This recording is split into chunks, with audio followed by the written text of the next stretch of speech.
ऐसे है कौन तुम्हारे पास जमीनें संभालने के लिए? सुना था बेटे के घर से भागने के बाद जमीनों को जाना छोड़ दिया है तुमने। जमीन कौन संभालेगा? तुम्हारे बेटे वो इस काबिल हैं? या शाहजमान का बेटा?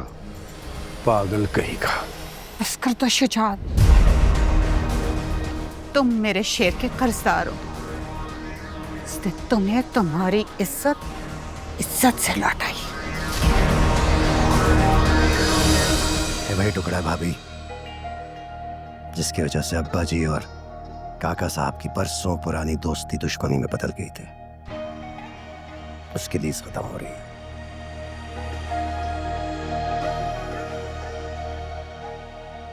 बड़ी मारा मारी करनी पड़ी है भाभी, क्या बताऊं आपको। भाई साहब जिंदा होते तो कभी भी इस टेंडर को अपने हाथ से जाने ना देते, लेकिन अब वही नहीं है। बड़ा मुश्किल है। जहां तक शाहजमान की इज्जत का सवाल है तो मैं पीछे नहीं हटूंगी। इस जमीन के लीज के लिए टेंडर मैं जरूर भरूंगी।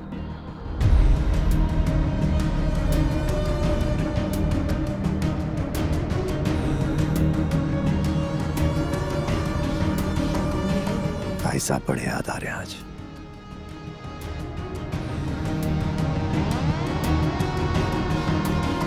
क्या जरूरत है इस पुराने फसाद में पड़ने की? फसाद नहीं है, एक जद्दी पुश्ती चीज है जो बरसों से हमारे पास चली आ रही है और मेरे शौहर ने मेरे नाम की है। तो मैं भी तो साबित करूँ ना कि मैं इस अमानत को रखने के अहल हूँ। ये ना हो ना कि दुनिया कहे कि रईस शाहजमान के मरते ही और बेटे के बीमार होते ही उनका माल फी सबीलिल्लाह बंटने लगा। चले, देर हो रही है। जी भाभी। भाभी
बाज नहीं आए ना तुम लोग। पराई जमीन पर हाथ डालने की पुरानी आदत जो है। अगर ये जमीन तुम लोगों की होती तो तुम लोगों को यहां आना नहीं पड़ता। ऐसे है कौन तुम्हारे पास जमीनें संभालने के लिए?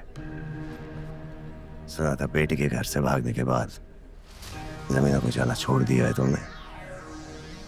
वजाहत भी दंदन निकल गया है। बदर ज़माने कैसी बातें कर रहे हो तुम? हम यहाँ सिर्फ टेंडर भरने के लिए आए हैं, झगड़ा करने नहीं। बहुत बातें करनी आ गई हैं तुम्हें।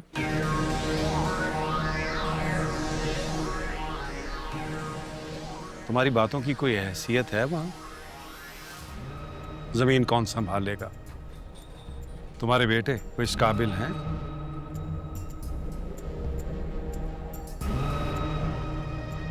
या शाहजमान का बेटा।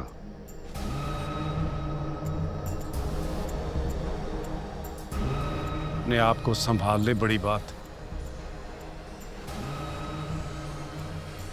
पागल कहीं का। बस कर दो शुजात। बेहतर है कि वक्त फैसला कर ले। तुम्हें याद होगा, तुम मेरे शेर के कर्जदार हो। इसने तुम्हें तुम्हारी इज्जत से लौटाई।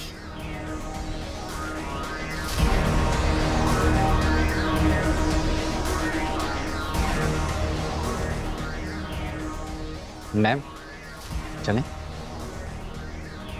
चलें बदर।